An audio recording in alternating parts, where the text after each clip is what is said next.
desde la interna, desde adentro. Este no es un libro de chismes, repito, es un libro histórico, es un libro de memorias, es un libro real. Finalmente, cuento en el libro cómo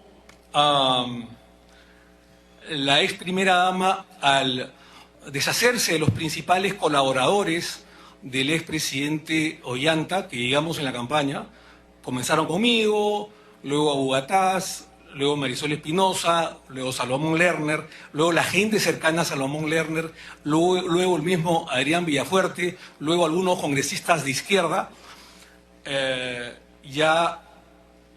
La ex primera dama toma por asalto el poder, por así llamarlo, y empieza ella a nombrar poco a poco a sus ministros, como bien ella decía, eran mis ministros, decía. Y efectivamente, al deshacerse de los colaboradores primigenios de su marido, que lo ayudamos en campaña, muchos incluso desde el 2006, que no es mi caso, entonces Heredia, digamos, tenía la cancha libre para colocar a sus ministros y gobernar a placer, con la anuencia del expresidente Humala, con la abdicación del expresidente Humala.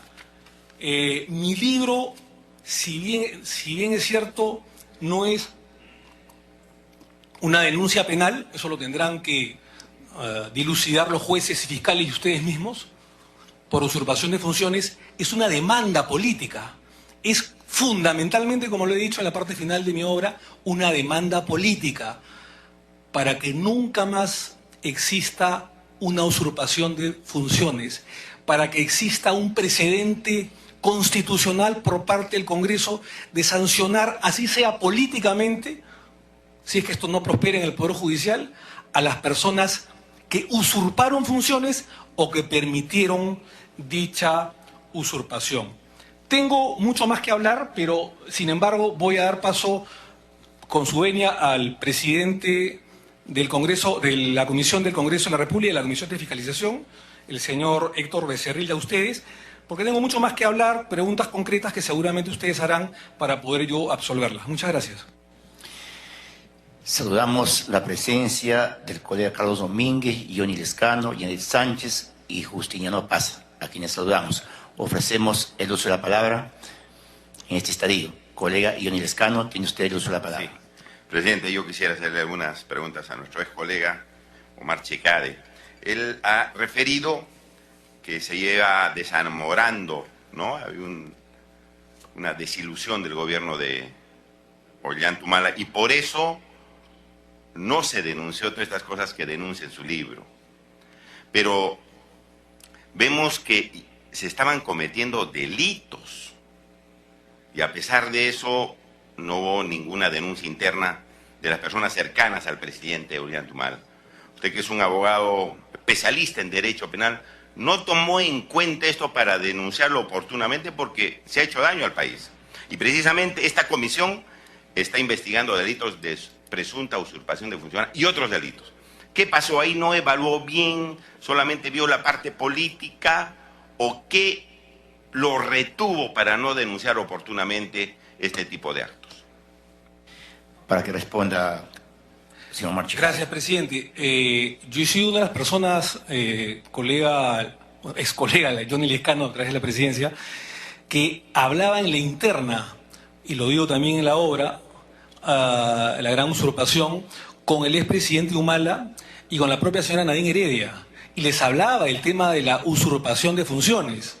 Ha habido un colega, un ex colega, que es Santiago Astañaduy, no sé si será siendo mi amigo o no, pero era mi amigo en ese momento, que en las reuniones internas, en alguna oportunidad, en presencia de Roy Freire, el año 2013, advirtió a la señora Heredia que podía haber usurpación de funciones en un petit comité. Y el abogado Roy Gates, Eduardo Roy Gates, fue el primero en descartar que las acciones de la señora Heredia se tipificarían penalmente como usurpación de funciones. Y faltando un año, cuando ya mi relación era muy tirante con el presidente de la República como correspondía, yo le advertí, le dije, la primera denuncia que te van a hacer es por usurpación de funciones, porque tú has abdicado en muchos espacios políticos de poder hacia tu esposa. Se molestó conmigo, la reunión fue en Palacio de Gobierno y se lo dije. Y luego lo denuncié con más de un año de anticipación, un año antes que terminara el gobierno. Entonces creo yo que si me he demorado un poco, puedo asumir esa responsabilidad de haberme demorado unos meses, unos días, unas semanas, no lo sé, pero lo denuncié en la interna y lo denuncié ante los medios de comunicación. Colega Johnny Lescano, Y continúe. ahí, sí, presidente, muchas gracias.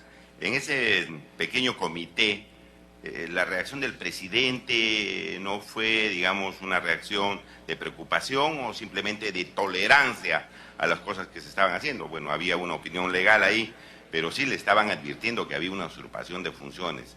La reacción del presidente ha sido muy contemplativa en relación a esta preocupación interna del Partido Nacionalista.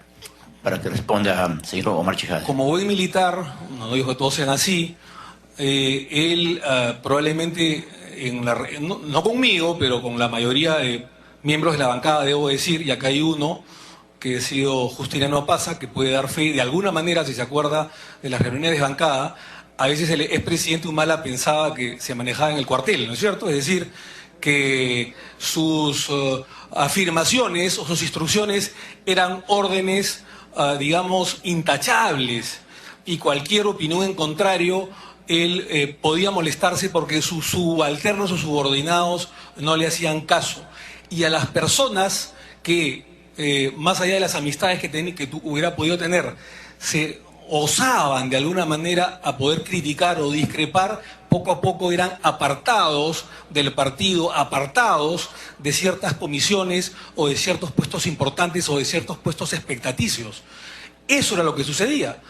Eso no sucedía conmigo, que a mí no me importaba. Finalmente yo estaba tranquilo en el Congreso de la República como parlamentario, fui elegido en mi puesto legislativo, en algún momento fui presidente de la Comisión de Constitución.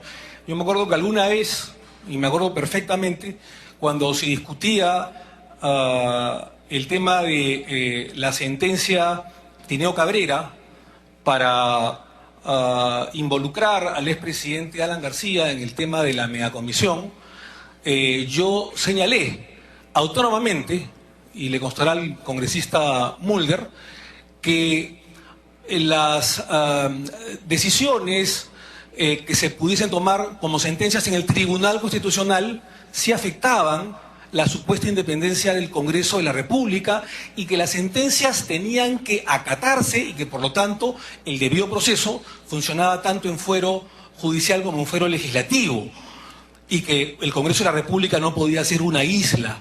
Lo sostuve en el caso Jair Canseco y lo sostuve también en el caso del expresidente Alan García, siendo presidente de la Comisión de Constitución. Por supuesto que esto no le gustó al expresidente Humala, que me mandó a llamar un poco fastidiado porque yo había dado una opinión que en ese momento supuestamente iba contra uno de sus adversarios acérrimos políticos que era Alan García. A mí no me interesó porque, más allá de amistades, para mí, antes que todo, yo como un hombre de derecho, como un hombre de leyes, está antes que todo la justicia y el Estado de Derecho. Y yo no podía opinar de una forma en el caso Javier Canseco y otra forma en el caso de Alan García, que supuestamente era nuestro rival político. Continúe, colega Johnny Lescano. Sí. Usted dice en su libro que el presidente Humala no estaba porque usted abandone la vicepresidencia de la República en esa fecha, ¿no es cierto? Quien le había puesto la cruz, dice usted, es Nadine Heredia. Y luego viene la renuncia a la vicepresidencia. ¿Por qué toma usted esa decisión? Porque venía de un requerimiento absolutamente ilegal, que era una señora que estaba usurpando funciones. Usted ha debido mantenerse firme y decir, oiga, me están obligando a renunciar a una persona que nada tiene que ver con las políticas de Estado.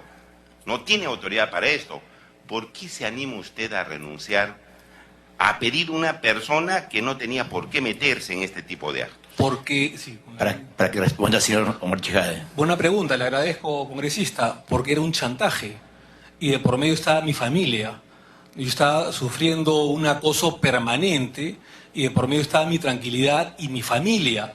Y pese a que yo no había cometido ningún delito, porque no solamente me absuelve el Congreso por mayoría, me absuelve el fiscal de la Nación, que en ese momento era el señor Peláez, que nada tenía que ver con el nacionalismo ni conmigo, ni tenía ninguna amistad conmigo. Entonces yo estaba con la conciencia tranquila, sabía que había cometido un error político, pero no como para renunciar, y se lo hice saber al congresista Bugatás, en ese momento presidente del Congreso, en una reunión privada. Pero al día siguiente se iba a celebrar una reunión de la comisión permanente y el chantaje fue, a pesar que la bancada me había mostrado su respaldo, incluso las más importantes personas de hombres de derecho penal que me habían dicho acá no hay delito y no hay ningún tema como para acusarte o desaforarte, y ya me habían asegurado su voto. Sin embargo, la conversación que tuvo el expresidente del Congreso, Daniel Abuataz, en la mañana de un lunes 16 de enero del 2012, con Nadine Heredia y con el presidente Ollantumala, en Palacio del Congreso, siendo Abuataz presidente, era: si Chejade no renuncia, entonces voy a ordenar a la bancada que voten en contra del desafuero. Fue evidentemente un chantaje, una conspiración. Se la dije al señor Abuataz en su momento, pero él me dijo que no era un tema del presidente Ollanta, sino que Nadine Heredia me había puesto la cruz. Cruz por celos políticos. Porque en ese momento la señora Heredia tenía la idea kirchnerista de la reelección conyugal, como después lo denominaría el expresidente Alan García. Es decir, la sucesión conyugal, como fue en Argentina: Kirchner, Néstor Kirchner primero y después Cristina Fernández de Kirchner. En ese momento yo no tenía esa visión, ¿no es cierto? Yo recién era una persona que tenía pocos meses en política y tuve, lamentablemente, que acceder a ese chantaje porque por medio estaba mi tranquilidad personal, pero fundamentalmente familiar. Continúe, colega Johnny Lescano. O sea, era una especie de intercambio de decisiones políticas y decisiones ilegales. Usted renuncia a pedido de la señora Nadine Heredia y lo salvamos en el Congreso. Ese era en el fondo el asunto, ¿no es cierto? No. Pero eso tampoco, usted no lo dice en su libro, esa parte, ¿no?, del chantaje, que es un hecho muy importante para demostrar la injerencia de la señora Nadine. ¿Nos puede decir eso? Bueno, usted renuncia y lo salvamos en el Congreso. ¿Esa era la decisión? Para que responda, señor Omar Chejade. Gracias, presidente. Usted lo ha dicho al revés, que es una cosa muy distinta. No es lo salvamos. Yo, por ley, estaba salvado, no había cometido ningún delito y los parlamentarios, no solamente de mi bancada, sino de otras bancadas, votaron a mi favor, no solamente de la bancada nacionalista. Eran 3 o 4 parlamentarios de otras bancadas que votaron a mi favor, sin necesidad de lo de la señora Heredia, ¿no es cierto? O sea, yo no necesitaba ese salvataje. El tema era al revés. Era, si tú no renuncias, a pesar de la ilegalidad que vamos a cometer, la injusticia que vamos a cometer contra tu persona, voy a ordenar que te hundan. Es una cosa muy distinta. Continúe, colega Johnny Lescano. Sí, presidente, y finalmente yo quisiera preguntarle al señor Omar Chejade, esto de la salida de ministros, el ingreso de ministros, la designación de embajadores, eran en realidad decisiones de la señora primera dama sin ninguna participación oficial del gobierno, ni siquiera el presidente. ¿Usted se ratifica en eso? Para que responda, señor Omar Chejade. Me ratifico, no puedo decir de que exactamente todos los ministros fueron nombrados por la señora Heredia, tampoco me constaría que la totalidad de los ministros fueron nombrados por ella, pero muchos ministros importantes, luego de la caída de Salomón, Lerner y Valdés, fueron nombrados por ella, es decir, Juan Jiménez, Ana Jara, el propio Cateriano, René Cornejo. Fueron 4 ministros de la más íntima confianza política de la señora Heredia y que fueron promovidos al grado de ministro. La designación de ministro de Economía de Luis Miguel Castilla y luego del sucesor Segura fueron nombramientos a dedo digitados por la señora Heredia, entre otros ministerios. Yo sé que el señor Abuataz está acá, y yo no sé si ratificará lo que yo digo, y si no lo ratifica está mintiendo, o va a mentir, espero que diga la verdad.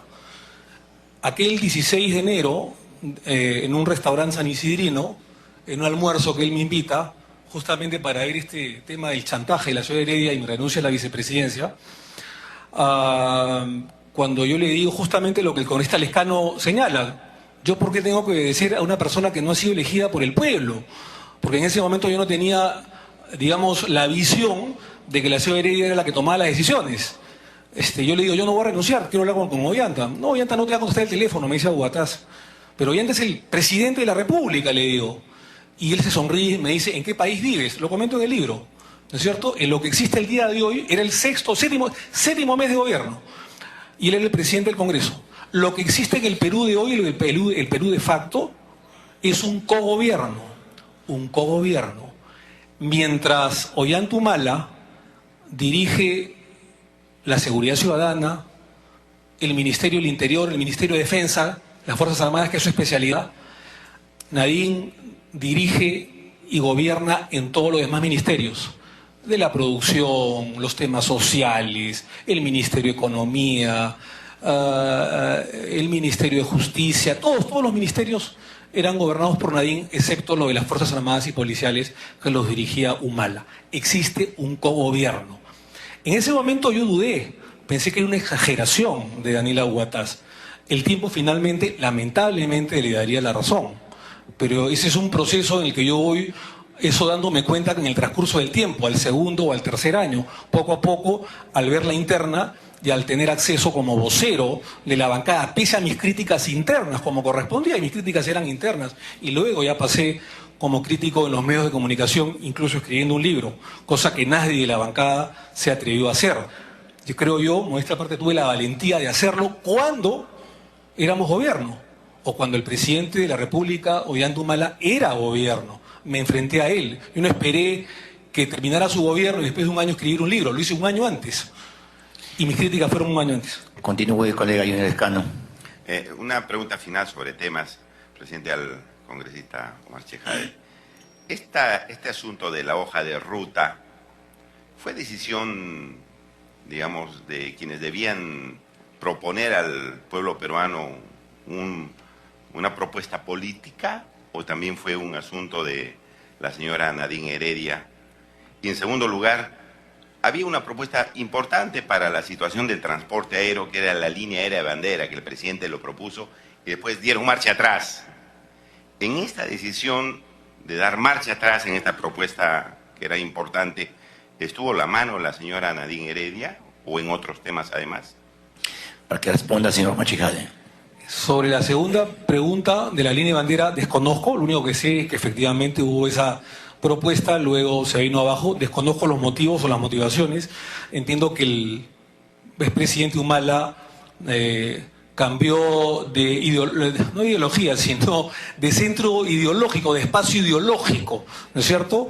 Pasó de la izquierda al centro y después luego al centro derecha, ¿no es cierto? Prescindiendo de Ciudadanos por el Cambio o Intelectuales por el Cambio, que es el grupo que le lleva a Lerner. Así que desconozco las motivaciones internas y si Nadine Heredia intervino o no, no lo sé.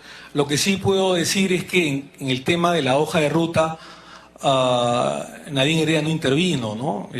Con todo respeto lo quiero decir, presidente, por su intermedio, yo no creo que la capacidad cognitiva o intelectual de ambas personas, del presidente, expresidente de la República o de la ex primera dama, diera para elaborar una hoja de ruta.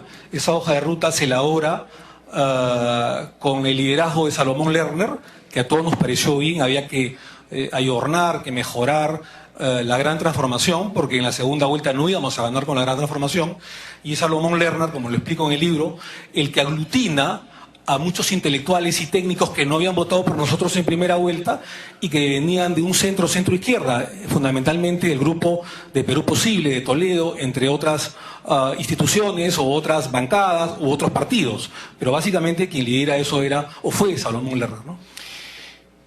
Sí. Una última colega pregunta, Johnny presidente. La última, para que los parlamentarios colegas puedan preguntar. Las relaciones con Venezuela y Brasil, estas relaciones ilegales, ¿son ciertas o no son ciertas? ¿Las relaciones, perdón? Con Venezuela y Brasil, con el presidente Chávez, con el señor Lula, con ministros de Lula, ¿eso ha llegado a pasar o no? Para que responda, señor Machijade. Bueno, en ambos temas a mí no me consta, porque yo tenía, digamos, otro trabajo y ellos compartimentaban información, compartimentaban muchas veces trabajo y acciones, como por ejemplo el tema de finanzas, que lo veían ellos mismos. Yo en esa época, el 2006, no participé en la campaña. Yo conozco a Ollantumala en el 2007 por una presentación que me hace Salomón Lerner cuando yo trabajaba en la Procuraduría Anticorrupción, y en febrero del 2008 pasó a ser su abogado después que renunció a esa institución, a la Procuraduría.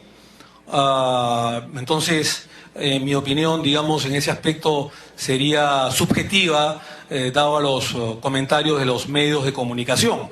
Lo que sí puedo decir es que cuando Humala estaba bajo mi patrocinio, yo, y tenía impedimento de salida, o comparecencia restringida en algún otro caso, yo solicitaba permiso de salida al juez y al tribunal en algunos otros casos para que pueda viajar a algunos sitios fuera de Lima, porque ni siquiera podía salir de Lima sin permiso, mucho menos del Perú. Pues cuando salía de Perú, yo solicitaba el permiso, me lo daban, y en algunas oportunidades el expresidente Humala, cuando no era presidente, cuando era líder de la oposición, viajó a Brasil a entrevistarse con Lula y después con Dilma. Tengo la impresión que Ollantumala, esta es una impresión política personal, de un excongresista además y un ex vicepresidente de la República, tengo la impresión, señor presidente, a través suyo, que Humala empieza a alejarse de Venezuela políticamente, quiero decir, a partir de 2008-2009, cuando empieza a acercarse a Lula, a acercarse al PT, al Partido de los Trabajadores, y cuando Lula empieza a aconsejarle que un gobierno chavista, un gobierno de esa magnitud, estatista, controlador, semidictatorial, no iba a tener ningún resultado en el Perú, y eso me lo comentó en algún momento el expresidente Humala, y que más bien lo que tenía que apuntar, como lo estaba haciendo Lula en Brasil, era a un gobierno de inclusión social, un gobierno popular, un gobierno que respete el Estado de Derecho, que no sea estatista, que no siga el modelo venezolano, chavista, y que apunte más bien al modelo brasileño, cosa que intentó hacer por lo menos en la campaña y en los primeros meses de gobierno. Tiene la palabra la congresista Yanet Sánchez. Gracias, señor presidente. Señor Chejade, por lo que he escuchado en su exposición, debemos interpretar los señores congresistas de esta comisión que a usted lo inspiró, lo motivó a escribir su libro La usurpación, el caso de la señora Nadine Heredia con el expresidente Ollantumala. Para que responda. ¿Qué si lo inspiró? ¿Qué lo inspiró a escribir ese libro, La usurpación, la gran usurpación? ¿El caso de la señora Heredia con el expresidente Humala? Para que responda, señor Marchejade. Otra pregunta esto después. Ok, continúe. Ok. Señor Chejade, usted ha sido candidato en la plancha presidencial del ex presidente Ollantumala. También ha sido su abogado. Por ende, usted ha sido una persona de extrema confianza de la pareja presidencial, ¿correcto? Usted en todo ese tiempo ha podido observar la personalidad de la señora Heredia. ¿Usted cree que siendo ella, habiendo llegado a ser primera dama, ella hubiera cambiado de actitud? Es otra de las preguntas. ¿Por qué usted calificó en su momento de pusilánime al señor Ollanta Humala? Ahora hay otro punto importante. El señor Óscar López Meneses, cuando se presentó en esta comisión, ha referido que el expresidente Ollanta Humala le comentó respecto al dinero que recibían de Venezuela, contándole incluso detalles, como escenas con Nadine Heredia, con el señor Maduro, quien ese entonces era canciller de Venezuela. Entonces le pregunto, si Ollanta Humala era tan abierto para contar estos detalles de tanta importancia a sus amigos, ¿le preguntó a usted, como su abogado, le dijo para que lo ayude a salir de algunos problemas legales, a justificar? Esa es otra de las preguntas. Otra cosa, señor Chejade, que usted dice que al tercer año de ser congresista por el partido que presidía el expresidente Humala, se retiró porque usted tenía amor por el proyecto, amor por el líder, pero usted como congresista, como político, como representante elegido por el pueblo peruano, ¿no pensó en el país? ¿Qué clase de político era usted? ¿O qué clase de congresista es? Para haberse dado cuenta después de 3 años de todo lo que acontecía. Esa es mi pregunta, señor. Gracias. Para que responda, señor Omar. Comienzo por lo último. Es un proceso de desencantamiento. Yo le aseguro que si usted, con todo respeto, congresista, su líder empieza a fallarle, por el cual llegó al Congreso de la República, no va a escribir un libro al día siguiente, ni se va a ir al día siguiente, o al mes siguiente, o a los 2 o 3 meses, salvo que sea algo muy grave, o salvo que se asesine la democracia de un golpe de Estado, ¿no es cierto? Pero si es un proceso lento, de usurpación, de fallas, obviamente una persona de la más alta confianza le duele en su interior lo que está sucediendo, ¿no es cierto? Y lo va...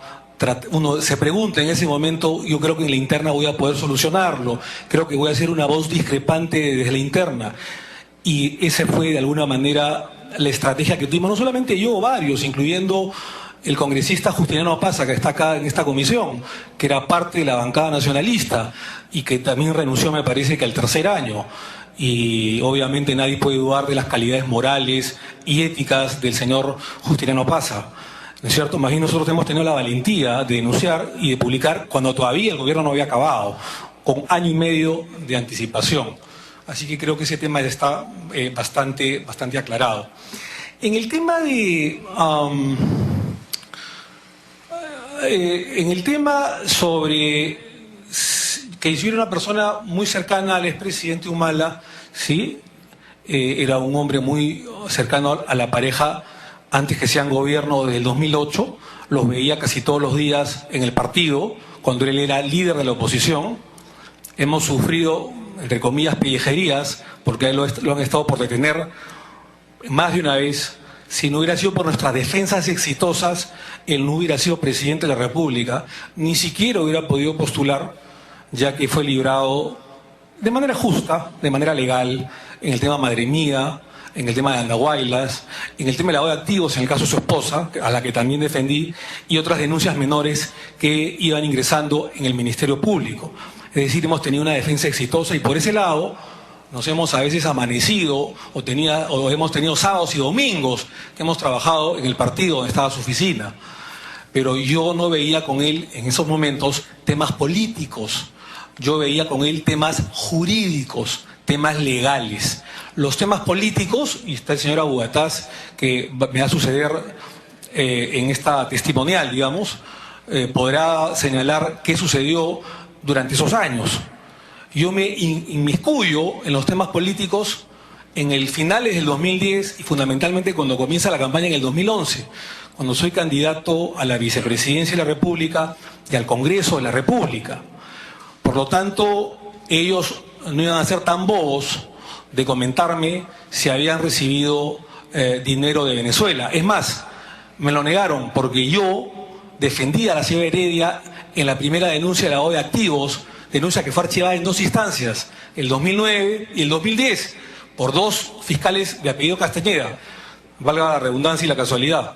Eduardo Castañeda Garay en primera instancia y en segunda instancia Mateo Castañeda, ¿no es cierto?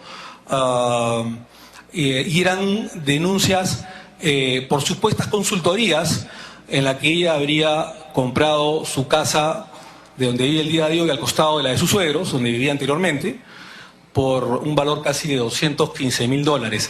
En ese momento, la señora Heredia me negó que eran consultorías truchas o que era plata de Venezuela, ¿no es cierto? Es más, me daba todos los documentos, recibo por honorarios, contratos, recibo a la SUNAT, que acreditaban en ese momento que ella efectivamente hizo las consultorías respectivas a Palma Aceitera o a Centros Capilares o al Daily Journal o a otros que eran efectivamente verdad. Y cuando usted tiene, yo lo digo como abogado, cuando usted tiene una relación con su cliente, usted no va a desconfiar de su cliente, porque la relación entre abogado y patrocinado se basa efectivamente en la confianza. Y había una confianza y había una amistad, no tenía por qué desconfiar de ellos. Yo me vengo a enterar de que los contratos eran truchos, de que había plata de Caizamac, del señor Macarén, en cuentas no para el partido, sino directamente para ellos, que habían testaferros y que las consultorías no eran consultorías por Martín Belaúnde recién en abril o mayo del 2005, cuando Martín Belaúnde es extraditado al Perú desde Bolivia. Y yo me decepciono, y fue una de las cosas más importantes, las razones más importantes de mi desencantamiento hacia ellos, aparte de las agendas, aparte de la extraña muerte de Fasabi, aparte de la usurpación de funciones. Y es donde yo me retiro. Y empecé a ser crítico de ellos y adversario, probablemente uno de los políticos y opositores más encarnizados de ellos. Entonces, creo yo que ellos manejaban sus propios tiempos. Si hubo plata o no de Venezuela, ahora con el tiempo, cuando han pasado 7 u 8 años de mi primigenia relación, puedo entender que sí, o aparentemente sí. Eso lo dilucidará la justicia, no Marche Jade. Pero por lo que se presume, aparentemente sí, están en las agendas. Y están en las testimoniales y en los signos exteriores de riqueza y en las tarjetas de crédito adicionales de su amiga íntima. Pero el contexto no es 2016, el contexto era 2008-2011. Colega Justiniano Pazza, tiene usted la palabra. Gracias, señor presidente. Colegas parlamentarios, en principio quisiera sentar mi diferencia respecto al concepto de lo que teníamos con Ollanta Humala, expresidente de la República. Con la disculpa y el respeto que el caso requiere, jamás he estado en un proceso de desenamoramiento ni desencanto tanto del señor Ollanta Humala como de la señora Nadine, sino yo había sentido más bien una decepción de que el concepto de la gran transformación no se cumplía. Jamás he admirado a las personalidades, ni he rendido culto a personalidad alguna en mi proceso político que vivo hasta el momento, sino tengo la solidez de mis convicciones que creo en programas y en planteamiento. Nosotros aspiramos y llegamos a ser parlamentarios el 2011 al 16 con Ollanta Humala, por la gran transformación, por la recuperación de nuestras riquezas, por el respeto irrestricto de los derechos laborales, en fin. Sin embargo, nada de eso se dio y tuvimos una gran decepción. Y el proceso de desencanto que dice mi ex colega y gran amigo Omar Chejade, tendría la diferencia de que no sufrí decepción por las personas, sino por el cambio que había sufrido los planteamientos iniciales de la gran transformación. En fin, y donde se veía, naturalmente, en las reuniones de bancada que tuvimos, creo, en todo el tiempo, 2 o 3, no hubo más reuniones porque el verticalismo siempre ha imperado en la organización. No había institucionalidad política dentro del lentismo. Jamás se dio la horizontalidad, ni siquiera se permitía pedir la opinión o la sugerencia de los parlamentarios, sino las decisiones venían en forma vertical, hecho que aligeró y prosperó mi rápida renuncia conjuntamente con 6 compañeros y formar la bancada Dignidad y Democracia. Eso en cuanto al concepto y a la percepción que manifiesta el colega o el ex colega y siempre amigo Omar Chejade. Por otra parte,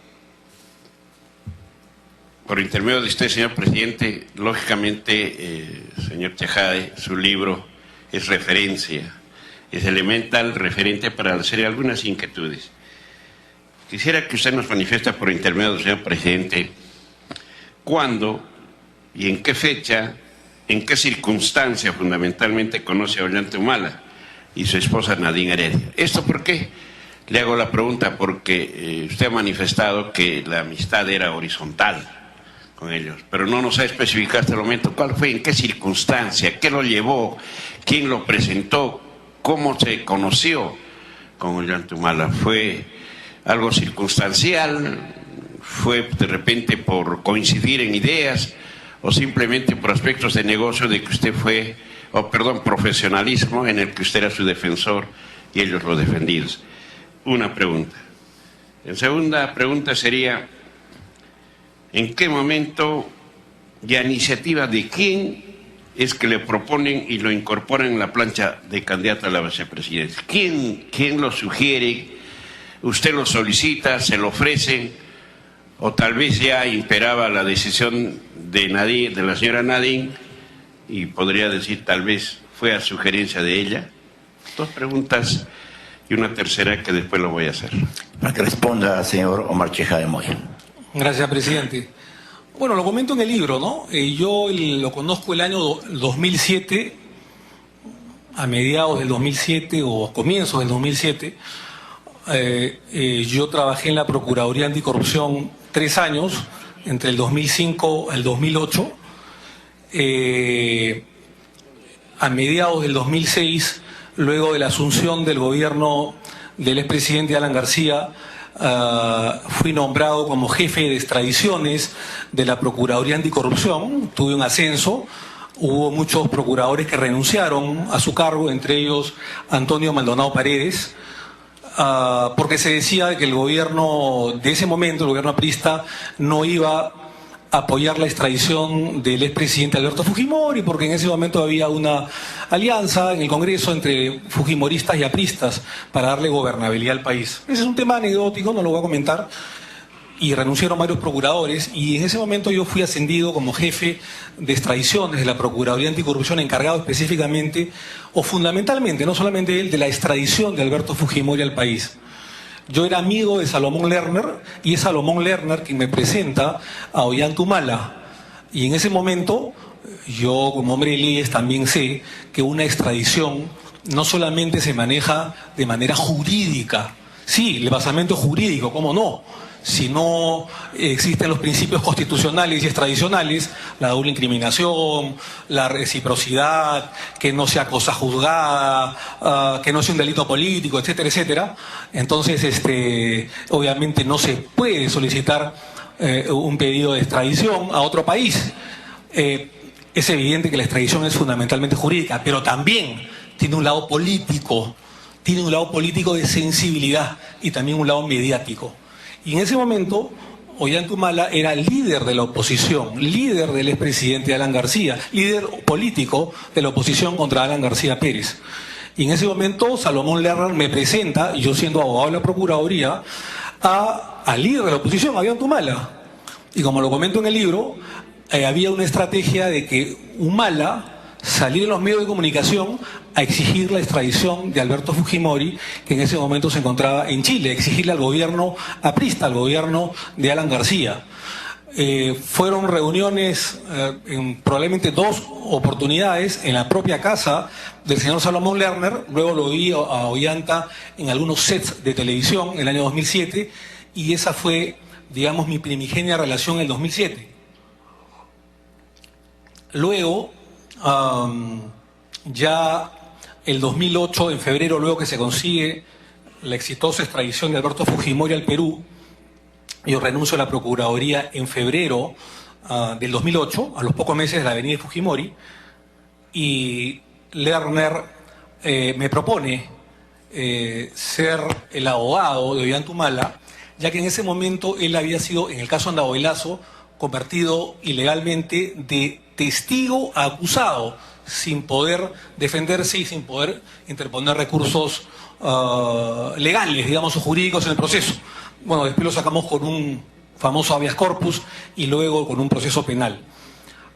Y luego defenderlo también en el caso Madre Mía y en otros temas. Entonces acepto esa defensa integral. Sin embargo, debo decir que el abogado Eduardo Roy Gates era anteriormente el abogado del expresidente Humala, el señor Humala, cuando este era líder político, y ya tenía avanzado por lo menos gran parte del proceso de Madre Mía. Me quedé con Roy Gates en el tema de Madre Mía, y en el tema de Andahuaylas me quedé solo, lo defendí solo. Fue parte, digamos, de la estrategia procesal en ese momento. Y en cuanto a cómo entro a la plancha presidencial, bueno, a mí siempre me ha gustado la política. Más allá de algún acercamiento con Alberto Dorea, que ha sido amigo mío, que lo apoyé por ahí en la formación de un partido político y trabajé con él. Alberto Dorea ha sido diputado, senador, un político de talla, un gran jurista. No había participado, digamos, en ningún partido. Más allá de gustarme la política, había participado en foros, en el Foro Democrático, por ejemplo, ¿no? Para recuperar la democracia el año 2000. Y en ese momento coincidíamos en algunos puntos con Ollanta Humala, sobre todo el tema de la lucha contra la corrupción y algunos temas de inclusión social, de respeto al Estado de Derecho, que él me señalaba, y faltando 24 horas, lo comento en la hora de la gran usurpación, 24 horas para la inscripción de la plancha presidencial, esto es el 17 o 18 de diciembre del 2010, él me convoca a su oficina y, siendo yo todavía su abogado, me propone ser su candidato a la segunda vicepresidencia junto con Marisol Espinosa. Tengo entendido, eso me enteré después, que uno de los proponentes fue Salomón Lerner, una persona muy cercana a él, que en ese momento tenía gran ascendencia a Ollantumala, quien aparentemente le propone mi nombre, señalándole mis virtudes legales, jurídicas.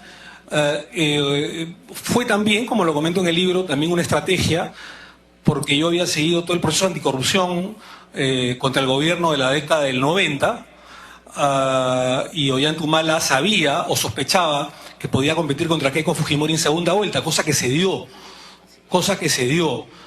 Y entonces él, por esas razones y otras más, me convoca. Y al Congreso de la República ya pues caía de Maduro, ¿no?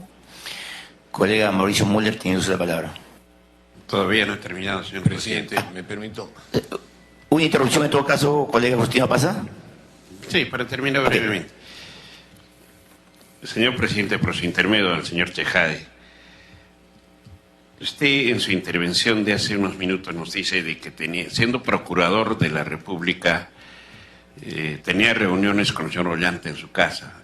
¿Es permisible de que una autoridad que debía tener la independencia política se reuniera con Ollantumala en su domicilio?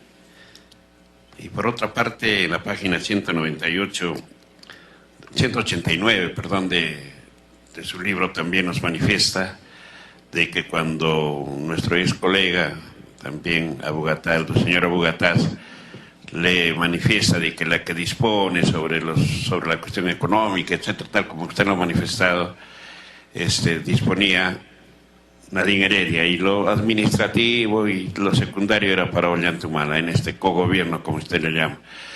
¿No se atreven a denunciar tanto el señor el señor Abugataz como usted?